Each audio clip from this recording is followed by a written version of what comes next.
right. Mr. Ford. Yes, sir. Welcome, sir, to the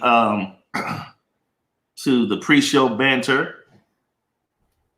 Thanks for making yourself available, sir. Hey, no problem. I'm sorry we won't have paper checks this time due to COVID-19. We're gonna have to throw you a couple of dollars through the screen like that. Sorry. Oh, I need direct deposit, son. Yeah. I need direct deposit. Ain't nobody playing that. I don't want you touching my money no how. So come on. Come on with it. Oh man. All right. So, Mr. Ford, tonight on our pre-show banter, tonight's show in the conversation room is pretty much going to be about love under quarantine. Mm-hmm. You know, all things having to do with, all things, whether it be the positive reaction from this happening to your relationship, the negative reactions of this happening to your relationship, and the reality of just what it is. All right. But before we get to moving on into that flow, I have a couple of questions I want to throw your way. Okay. Let you see how I feel to do when I do unscripted. See how you do unscripted. Whatever, bro. All right. So, one question: can a person's purposed passion and love and the love that they may be involved in, like a relationship, whatever it is, marriage, and the two coexist? Does it mean that someone has to digress, or in order for the other person to feel comfortable? Or, I mean, how do you kind of see that? I'm asking you this because at least I believe you understand purpose. So I just want to know sometimes how would a person, whether it be a woman or a man, how would they balance such a thing? I mean, I think passion and purpose aren't mutually exclusive to each other. They should work in tandem with one another. It's all going to depend upon the two parties that are involved in a relationship. I believe one of the most important things that you can do when you're talking about these type of things is to have a very direct conversation with your significant other so that they understand what your purpose is, so that they have a clear, unveneered, unsugar-coated understanding as to what you have been called to do, regardless of whether it's in the ministry or in the church, or if it's in the corporate world, if it's in the medical profession, whatever calling that you might have, you should share with them as specifically as you possibly can what that purpose is. So they are educated and informed as to what you have been called to do as a person. So again, I don't think that they're mutually exclusive. I do believe that you can have both, and both of you need to work together to make that purpose a reality. Awesome. So purpose sometimes for people, it just depends on how heavy something is on you. Because sometimes something can be so heavy that it literally drains a lot of not only you, but it will drain your relationship. And so sometimes I guess you got to look at this like you would certainly need a person that's understanding, I would suppose. And I know sometimes when it comes to if we being real, purpose or not, people like to feel that they are numero uno as it pertains to your attention or whatever as it comes to relationships. So the problem sometimes I think is we view a person's passion as a rival, as opposed to just saying this is just what quote unquote, maybe let's just use you as what Adam does. It becomes, wait a minute. So Adam's going to that gym again. I'm sick of the gym. You understand what I'm saying? So that kind of thing. You do need to be in the gym right about now. Yeah. Right. I need to hit downstairs real quick. In my basement. No, I get what you're saying. So here's the thing. Here's the thing with that. And I do have some experience with that. And that is the fact that you should not make your significant other, you shouldn't make them feel secondary when it comes to your purpose. Your purpose is your purpose, and you should keep it where it is. Okay. It should never come before the person that you're with. That the person that you're with should be your priority. Okay. At what level? At the level that they should be at. Okay. If your purpose is your purpose and your purpose is your number one thing, and nobody else can, there is nothing else that can. Let's see, how can I put this? Okay, your purpose is your purpose. Okay, and that should be something that you are focused on, certainly. But your significant other should never feel like they are secondary. Or they're tertiary, or they're an afterthought. You never want them to feel like they're an afterthought, because that is not the case. Now, again, your purpose is definitely something that you've been called to do, something that you have a certain affinity for. Okay. But you should never make your significant other feel like an afterthought, because then I would question the validity of your relationship. Because now you've put your purpose ahead of somebody else's life. You've put your purpose ahead of a person. You know? Wow. Why would you do that? Wow. You know, why be involved with somebody if you're not going to make them feel as important as any other thing in your life? And it's funny, because a lot of times, a lot of relationships end up becoming eroded is because the other person does not feel as important as the other things that you pursue in your life. You pursue so many other different interests, so many other different career choices, so many other different things that take your attention away from the person, that person after a while will begin to feel neglected. Okay. That's never good, regardless of how important your purpose is. Now, if your purpose is that life consuming, then again, I question the reason why you got involved in a relationship in the first place. Wow. Because obviously there's no room in your life for anybody else but your purpose. So don't try to bring somebody else into your life and share your life with them if your life is entirely consumed by your purpose. So I'll come around the back. Okay, here we go. I can be of the belief that I believe this is why it is imperative that people connect with people that truly belong a part of, I'm not going to say their purpose or the other, but they belong to a part of the overall purpose. Because I look at it as, if people are coming together and they're being married and they're becoming one, then the purpose becomes us. I think when we look at it like, well, that's Adam has a great call in his life. Well, guess what? His wife has to have one as well, because she has to support him or be alongside of him. Whatever that comes with, she's entailed in that call. So maybe it's different. You're on the front line, but what I'm saying is it's all encompassing, because she's your better half, other half. So that's just my thought. But I'm just throwing it out there to think. I'm wondering if we look at it from a perspective as these are the things that encompass our household. Maybe my woman does this, I do this, that, and the other. So we take these things and say, this is what I'm called to do. This is what she calls to do. And we move in tandem and in right timing to, push one another up, back, that type thing. Right. Otherwise, you're going to have a competition on your hand. I mean, well, here's the thing too, and I think you need to. I think a lot of people, we have this misunderstanding that because I'm called to a specific thing to do, that whoever I'm with should also be called to that same thing. That's not necessarily always the case. Okay. And I think we would be remiss if we would always to assume that the one that I'm with should also have that same calling.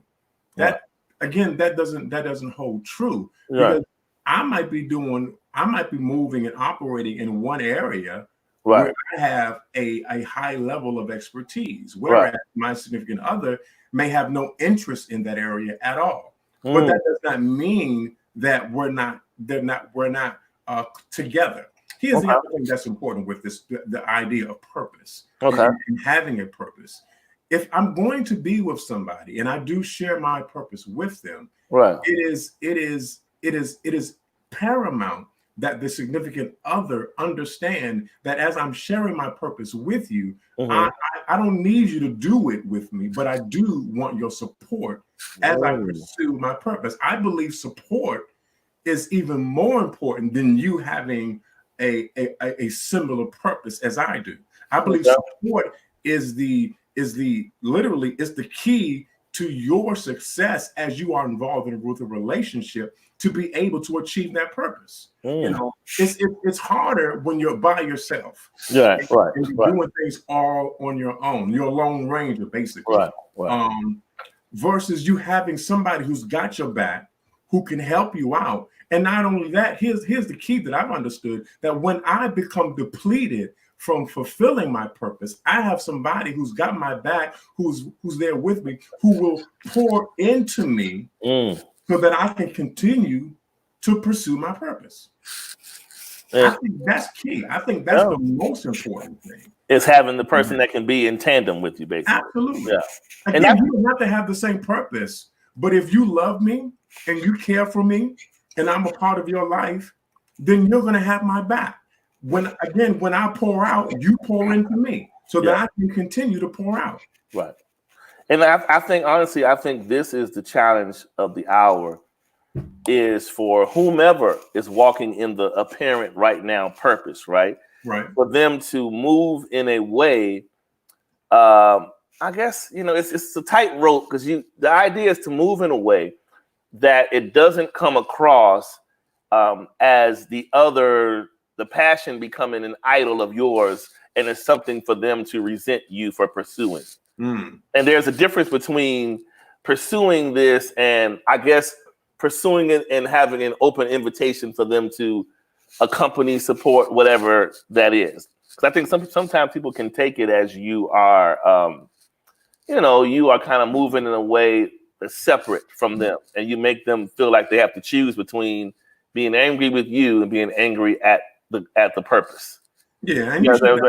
And again, you should never make the other person feel as though that they have to compete with whatever your purpose is. Right. I think that's stupid. People do it. Because you know what? I'm telling you, people, I've learned in time that I've seen people, I've even experienced it, where people will they will really resent whatever that thing is that they feel comes between you and them. I mean, heck, it could be your child. I've seen it all. I mean, different scenarios. If they feel like you are close to this particular sibling, too close, or you're this to this one, and if it slights them in the least bit, it's a resentment, Here's the thing. Okay, so here's a couple of things with that. Okay, if you have a habit of making me feel like an afterthought, that put me on the back burner, then I feel some kind of way. Some kind of way behind that. Because I'm not as important to you as you are to me. Now I'm putting you at the forefront. But you treating me like a second-class citizen, and everybody else gets the attention that I think that I should have. But you're giving it to everybody else. And again, this is a reciprocal exchange between the two of us. You're important to me, I'm important to you. But when you start treating me less than, and again, as I am an afterthought or I'm leftovers, then I'm gonna be like, well, if you treat me like that, why should I be hanging around for that? Nobody wants that. Nobody wants to hang around for that.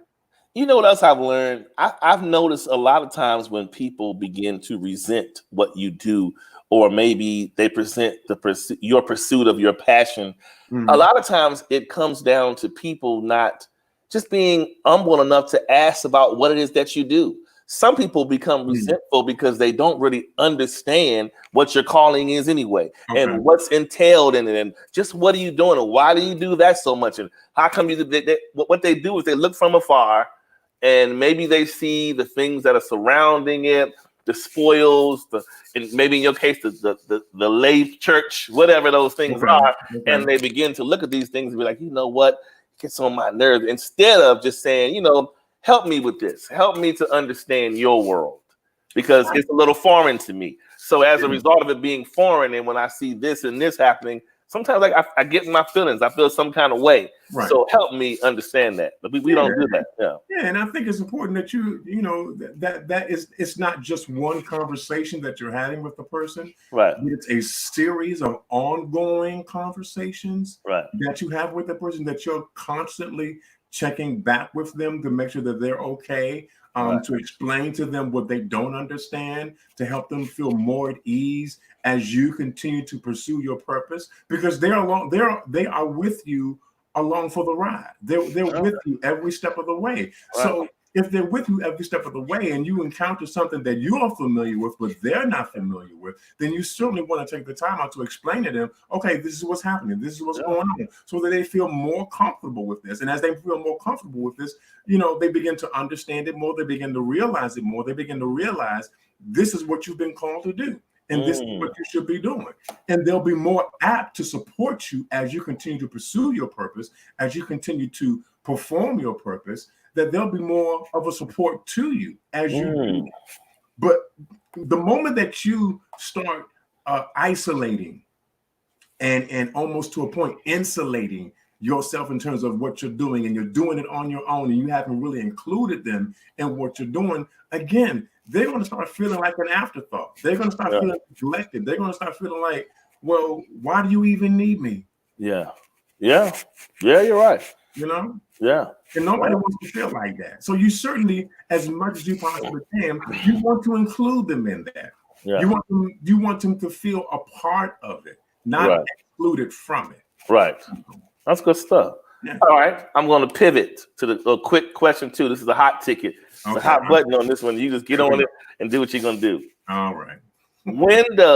So with this is in a relationship, marriage / when does disrespect prompt you? I'm trying to remember the way they're saying it. When does disrespect prompt you to separate from love? Like basically, this person they have been feeling nudges of disrespect. Okay. And they want to know, it's like, are they crazy, or should there be a point where they should say, look, I'm feeling a bit too disrespected in this situation. I need to kind of move to this side. And they kind of want to know, it's kind of a difficult question, but in a way. Well, I think at the moment that you feel disrespected, should be the moment that you confront them about your feeling of disrespect. Yeah. I would warn you and admonish you not to hold on to it for periods of time, not for days on end. But the moment that you feel that disrespect, at that very moment, say, hey, wait a minute.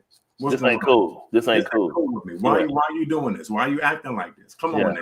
Now, I don't mean to undress them in front of a public setting. Right. And I'm not saying to cuss them out in front of their mom and their dad and their sister and their brother and everybody. But what I am saying is saying, hey, you know what? We need to pause right here. I need to find out why you're acting and why you're behaving the way that you're behaving, because this is not acceptable to me. Right. I think again, sometimes disrespect is just a matter of non-communication. Yeah, and it is. And it's, but you know what? Sometimes, and if you've ever experienced in your life when people do certain things, and when you can see that devilment behind it, it just wells up a fire. Yeah. To make you be like, I don't know what it is, but disrespect is just like, it's really hard to move past that. And people, the thing is, we experience it on different levels. People may see something that somebody does, and to them that is the worst betrayal, and somebody else may see something else, and you're just like, really? And so I think when you get to the point where you start having those really deeply embedded heated feelings, and when you are allowing those feelings to cause you to want to react and retaliate, that's when you need to question what's going on. I think it's also a question of, how do I know what disrespects you?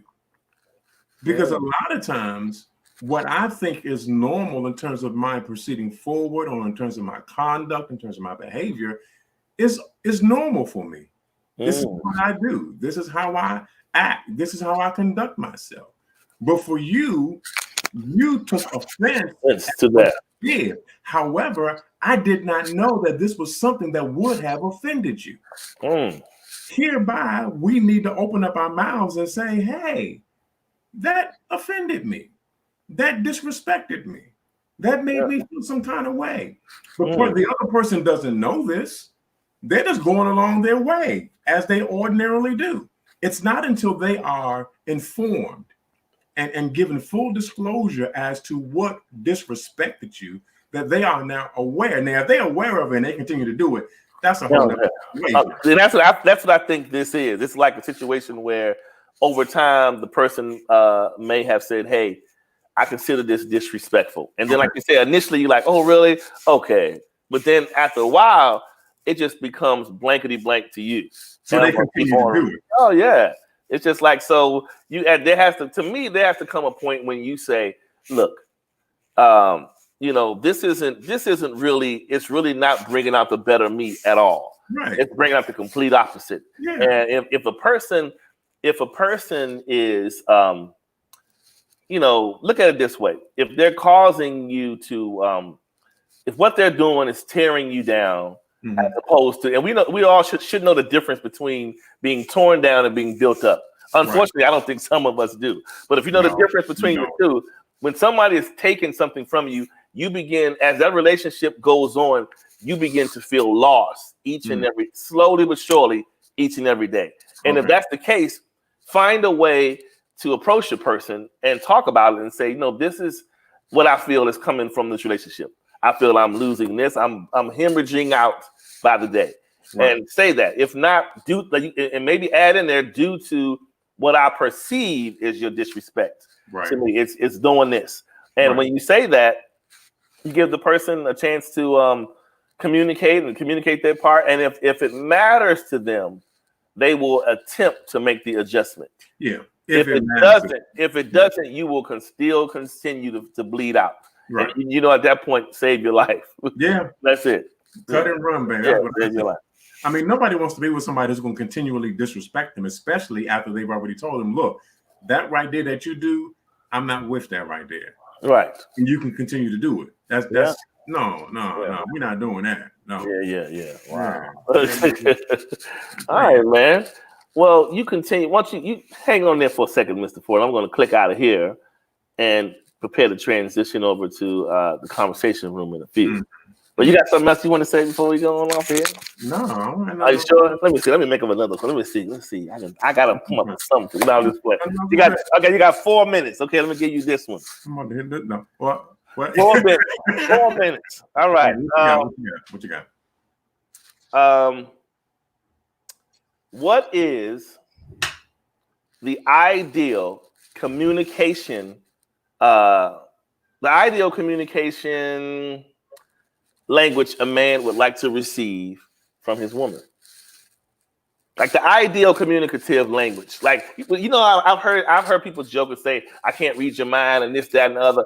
If you had to speak to the female population, what is the best way to communicate to man? To you, talking. But look, there's a lot of talking. You got to be descriptive because that can be yelling, cursing, whatever. Okay. I'll say this. That's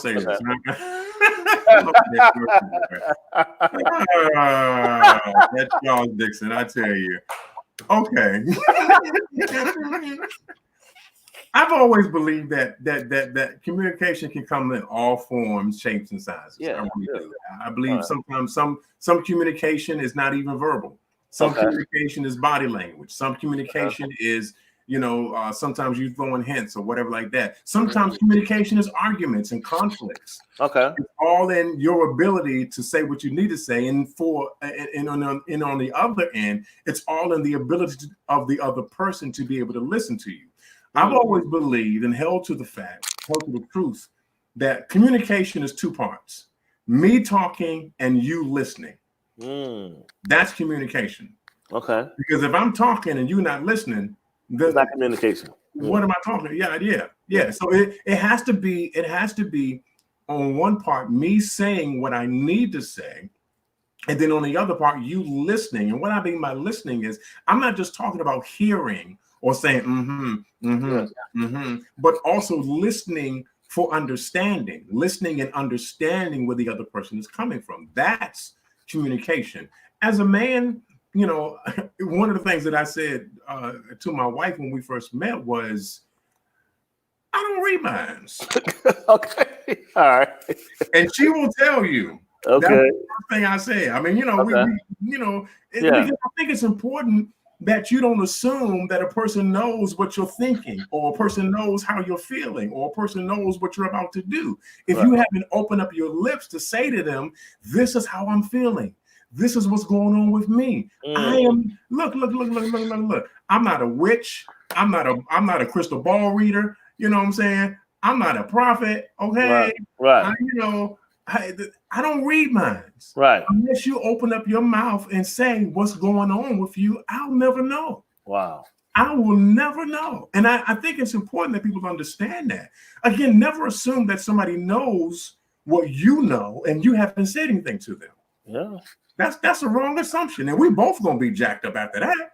You think I know what you're going through, but then you won't open up your mouth to say what you're actually going through. And you're sitting here thinking that I know what you're going through. And I'm sitting there thinking everything's okay.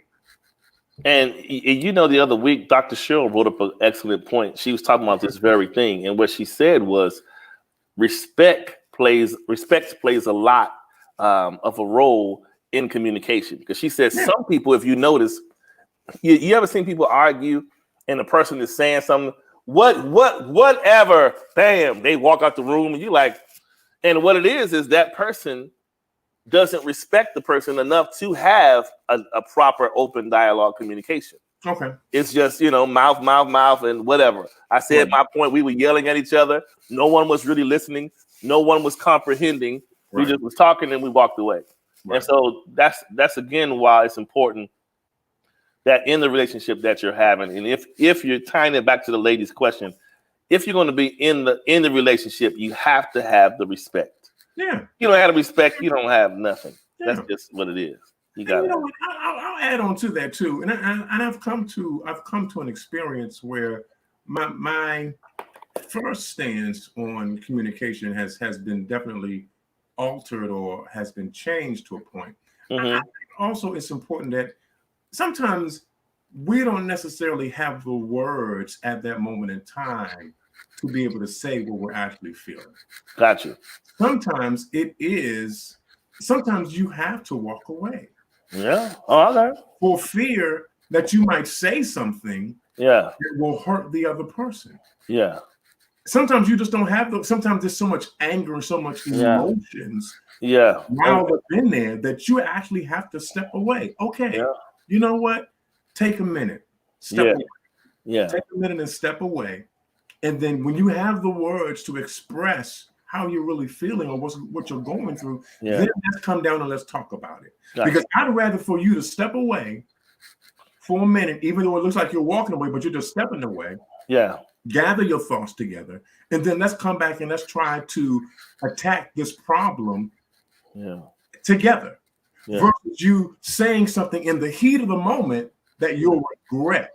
And likely it's going to be something hurtful, because a lot of times we throw stones back and forth with one another, and it's really a non-confrontational way of actually physically fighting. When we're trading words, you're throwing blows. You're just throwing them a different way psychologically, but you throwing blows, and sometimes those psychological blows hurt worse than the physicals. Oh yeah. When you walk away, because it's nothing like somebody saying something to you and you taking a moment and saying, so this is the way you felt all along? I don't know what it is about finding out someone has been with you but withheld a particular perspective that mattered to you from you. Okay. And it's something. So I mean, all right, sir. I think we just need to be open to something. Yeah. A lot of times sometimes we want the person that we're with to always see it our way.